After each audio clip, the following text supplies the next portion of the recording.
बिस्मिल्लाहिर्रहमानिर्रहीम एंड अस्सलाम वालेकुम एवरीवन।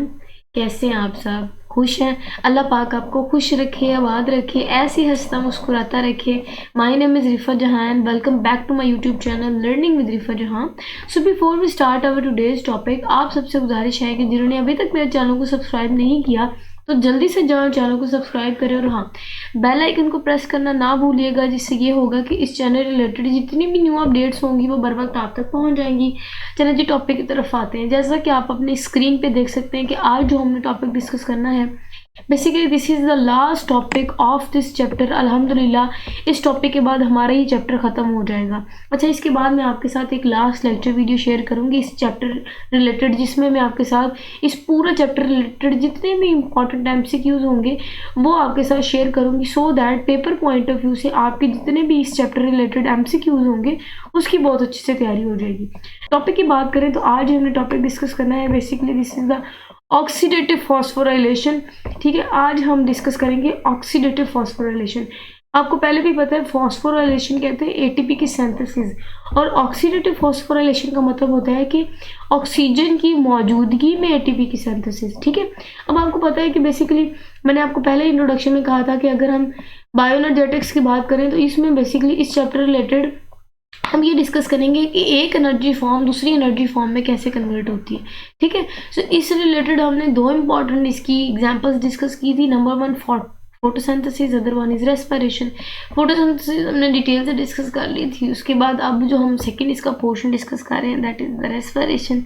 मूव ऑन करते हैं फर्दर, वहाँ से आज का टॉपिक स्टार्ट करते हैं। This is the main slide जहाँ से हमारा टॉपिक स्टार्ट होता है, इसका नाम है ऑक्सीडेटिव फॉस्फोराइलेशन। मैंने आपको स्टार्ट में बता दिया कि फॉस्फोराइलेशन कहते हैं ATP की synthesis in the presence of oxygen. ठीक है, यही इन्होंने डेफिनेशन में भी लिखा है कि सिंथेसिस, इसकी सिंथेसिस ATP की synthesis in the presence of oxygen, मतलब ऑक्सीजन की मौजूदगी में ATP की सिंथेसिस जो है वो ऑक्सीडेटिव फॉस्फोराइलेशन कहलाती है। आपको मेरी आवाज़ चेंज लग रही होगी, बेसिकली मेरा गला जो है वो काफ़ी दिनों से ख़राब है, काफ़ी लेक्चर वीडियो में गैप आया, इसके बाद आज थोड़ा गला बेहतर लग रहा था तो मैंने आपके लिए लेक्चर रिकॉर्ड करना शुरू किए। सो आई होप आप इससे मेरी आवाज़ से कंप्रोमाइज़ कर लेंगे।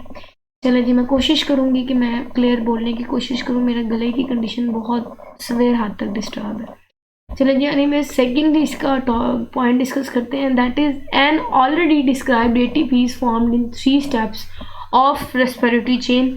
आपको पता है कि जब मैंने आपके साथ रेस्पिरेटरी चेन वाला टॉपिक डिस्कस किया था उसमें हमने क्या डिस्कस किया था कि काफ़ी सारे कंपोनेंट्स थे, वहाँ से जब गुजरते हैं इलेक्ट्रॉन्स और प्रोटॉन्स, उसके रिजल्टेंट में हमें ATP बनती हुई नज़र आ रही थी। और ATP कितनी बनी थी मैं आपको दिखा देती हूँ। ये अगर आप देखें, ये मैंने आपके साथ रेस्पिरेटरी चेन शेयर की थी। आपको पता है कि हमें इस रेस्पिरेटरी चेन के रिजल्टेंट में 3 ATP मिलते थे, नंबर 1, नंबर 2 एंड नंबर 3। ठीक है, सो 3 ATP के मॉलिक्यूल जो है वो हमें रेस्पिरेटरी चेन के रिलेटेड मिलते थे। यहाँ भी वो यही बात लिख रहा है कि अगर हम रेस्पिरेटरी चेन वाले टॉपिक की बात करें तो आपको पता है कि वहाँ हमने 3 स्टेप्स में 3 ATP के मॉलिक्यूल को फॉर्म किया था।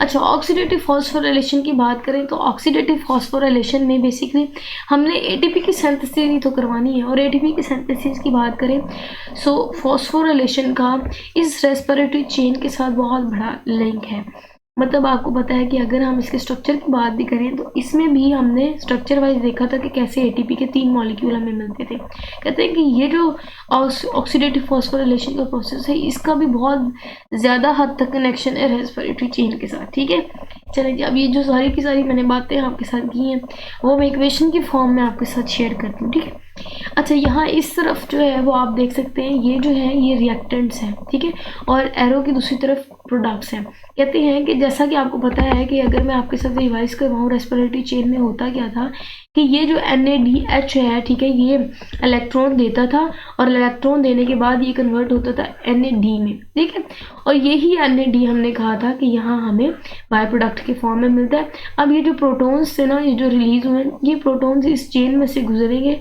ठीक है, फिर ये जो आपको पता है ATP सिंथेज है, वहाँ से ये गुजरते हैं प्रोटॉन्स और एज अ रिजल्टेंट हमें ATP मिलती है। ठीक है, अच्छा जी, उसके साथ साथ आपको पता है कि हमें रेस्पिरेटरी चेन के रिजल्टेंट में 3 ATP के मॉलिक्यूल मिलते थे, 1, 2, 3। ठीक है, यही वो बातें लिख रहे हैं कहते हैं कि अगर हम इसे रिएक्शन की फॉर्म में एक्सप्रेस करें तो NaDH जो है वो एक प्रोटॉन देगा और उसके साथ साथ ADP के जो मॉलिक्यूल हैं, ये 3 ADP जब 3 फॉस्फेट के साथ मिलेंगे और फॉस्फेट के साथ I लिखा हुआ है, दैट मीन्स इनऑर्गेनिक फॉस्फेट के साथ मिलेंगे, सो ये जो है वो कन्वर्ट हो जाएंगे इनटू 3 ATP।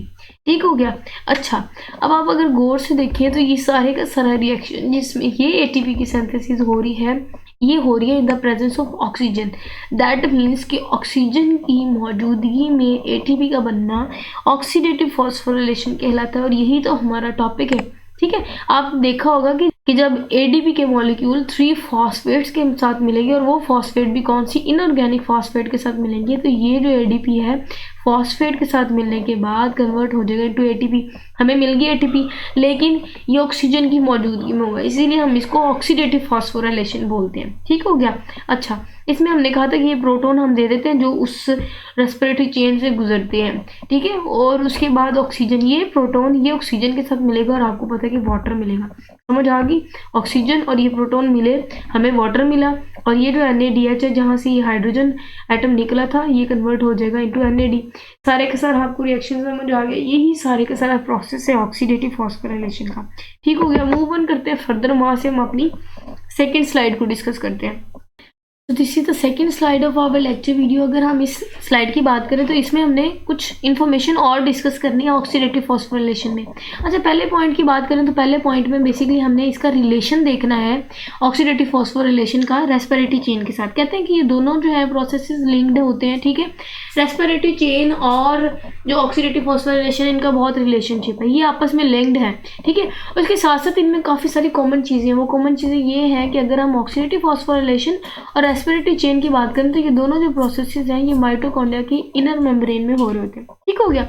अच्छा जी, नेक्स्ट पॉइंट में ये लिख रहे हैं, कहते हैं कि फोटोसिंथेसिस में ना हमने मैकेनिज्म डिस्कस किया था कीमियो ऑस्मोसिस का। याद करें, जब मैंने आपको फोटोसिंथेसिस पढ़ाया था तो मैंने फोटोसिंथेसिस में बेसिकली कीमियो ऑस्मोसिस का प्रोसेस पढ़ाया था, जिसमें मैंने आपके साथ ये शेयर किया था।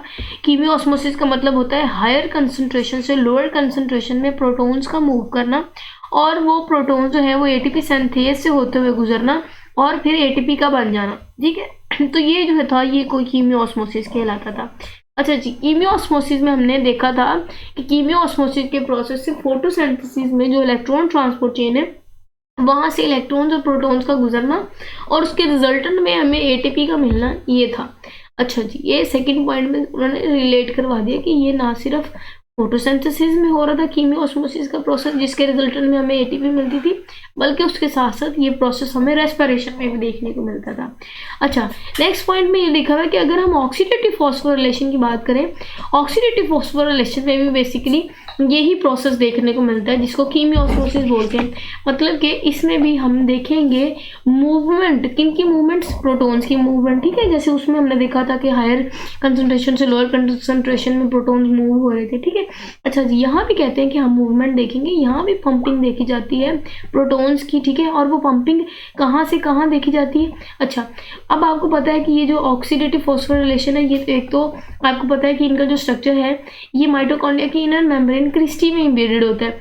अच्छा, हमने कहा कि ऑक्सीडेटिव फॉस्फोराइलेशन के रिजल्टेंट में प्रोटॉन जो है वो पंप होते हैं, और इनकी जो पंपिंग मूवमेंट है वो कहाँ से कहाँ हमें प्रोटॉन्स की मूवमेंट दिखाती है। कहते हैं कि आपको पता है कि जो इनकी मूवमेंट है सबसे पहले वो देखी जाती है कि जो इनर मेम्ब्रेन है ना माइटोकॉन्ड्रिया, जिसको हम क्रिस्टी बोलते हैं। अच्छा, क्रिस्टी के अंदर मतलब माइटोकॉन्ड्रिया में आपको पता है कि 2 मेम्ब्रेन होती है, इनर मेम्ब्रेन और आउटर मेम्ब्रेन। अब इनर मेम्ब्रेन के जो अंदर वाली स्पेस है उसको हम मैट्रिक्स बोलते हैं। ठीक है, तो कहते हैं कि अगर हम इनकी पंपिंग मूवमेंट की बात करें तो वो मैट्रिक्स से होते हुए नेक्स्ट जो आपको जहाँ मूवमेंट देखने को मिलती है, नेक्स्ट जो स्ट्रक्चर होता है जहाँ ये प्रोटॉन्स मूव करते हैं पंपिंग मैकेनिज्म के बाद, वो जो स्पेस है उसको हम इंटरमेम्ब्रेनस स्पेस बोलते हैं। अब इंटरमेम्ब्रेनस स्पेस जो है ये कौन सी है, ये आपको पता है कि माइटोकॉन्ड्रिया की 2 लेयर्स होती हैं, इनर मेम्ब्रेन और आउटर मेम्ब्रेन। अब इनर मेम्ब्रेन और आउटर मेम्ब्रेन के दरमियान की जो स्पेस होती है ना उसको हम कहते हैं इंटरमेम्ब्रेनस स्पेस। ठीक है, अब इंटरमेम्ब्रेनस स्पेस और मैट्रिक्स जो कि इनर मेम्ब्रेन के अंदर वाली स्पेस होती है, इन दोनों स्पेस में प्रोटॉन्स की पंपिंग, उस प्रोटॉन्स की मूवमेंट को हम बेसिकली पंपिंग मूवमेंट को कीमियोस्मोसिस भी बोलते हैं। ठीक हो गया। नेक्स्ट कह रहा है कि the coupling factor in respiration are also different from those in photosynthesis, कि फोटोसिंथेसिस में भी हमें रेस्पिरेशन का यही प्रोसेस देखने को मिलता है जैसे रेस्पिरेशन में हमने देखा था ना।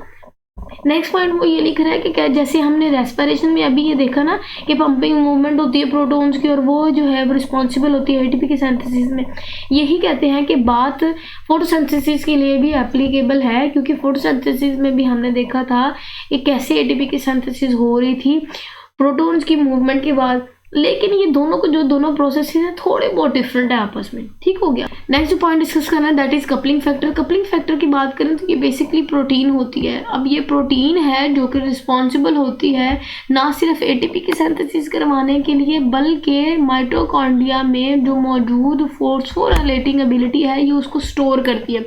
मतलब कि जो कपलिंग फैक्टर है ना, ये जो प्रोटीन है ना, ये अपने अंदर कुछ टाइम तक फॉस्फोराइलेटिंग एबिलिटी को रिस्टोर भी कर सकती है और जैसे ही इनको ज़रूरत पेश आती है ये एटीपी की सिंथेसिस भी करवा सकते हैं। ठीक हो गया। नेक्स्ट पॉइंट में लिखा है, कहते हैं कि अगर हम माइटोकॉन्ड्रिया की बात करें तो माइटोकॉन्ड्रिया में ही बेसिकली एटीपी की सिंथेसिस होती है। कैसे? आपको पता है कि माइटोकॉन्ड्रिया की जो इनर मेम्ब्रेन है जिसको हम क्रिस्टी बोलते हैं उसके अंदर काफ़ी सारी जो है वो रेस्पिरेटरी चेन जो है वो एम्बेडेड होती है। अब रेस्पिरेटरी चेन ही रिस्पॉन्सिबल होती है एटीपी की सिंथेसिस के लिए। यही वजह कि हम कह सकते हैं कि इनडायरेक्टली माइटोकॉन्ड्रिया जो है वो रिस्पॉन्सिबल होती है एटीपी की सिंथेसिस। अब ये जो एटीपी की सिंथेसिस है ये बेसिकली कीमियोस्मोसिस के प्रोसेस होते हैं। कीमियोस्मोसिस का प्रोसेस यही था कि हायर कंसंट्रेशन से लोअर कंसंट्रेशन में प्रोटॉन्स का मूव करवाना। ठीक हो गया। अच्छा, नेक्स्ट कह रहे हैं कि अगर हम कंसंट्रेशन की बात हमने की अभी यहाँ कि कंसंट्रेशन ऑफ प्रोटॉन जो है वो बहुत मैटर करता है। आप देखेंगे कि क्या वो डिपेंड करता है एटीपी की सिंथेसिस पे। कहते हैं कि अगर हम एटीपी की प्रोडक्शन की बात करें तो यस, उसमें डिपेंडेंट होते हैं ये इलेक्ट्रोकेमिकल ग्रेडियंट। इलेक्ट्रोकेमिकल ग्रेडियंट आसान जुबान में आप कह सकते हैं परसेंटेज को। ठीक है, कि प्रोटॉन्स के जो नंबर है, जो परसेंटेज है, वो बहुत इफेक्ट करेगा एटीपी की प्रोडक्शन में। जितने प्रोटॉन्स ज़्यादा होंगे उतने ही ज़ाहिर है एटीपी की सिंथेसिस ज़्यादा होगी। प्रोटॉन्स कम, नंबर ऑफ प्रोटॉन्स कम, ज़ाहिर है एटीपी की सिंथेसिस भी कम हो रही होगी। इसका मतलब हमने यहाँ ये बात कंक्लूड की, जो पंपिंग मूवमेंट हमने देखी थी प्रोटॉन्स की, ठीक है, वो प्रोटॉन्स की पंपिंग मूवमेंट हमने मैट्रिक्स से लेके इंटरमेम्ब्रेनस स्पेस तक देखी। वो रिस्पॉन्सिबल होती है, किसके लिए रिस्पॉन्सिबल होती है?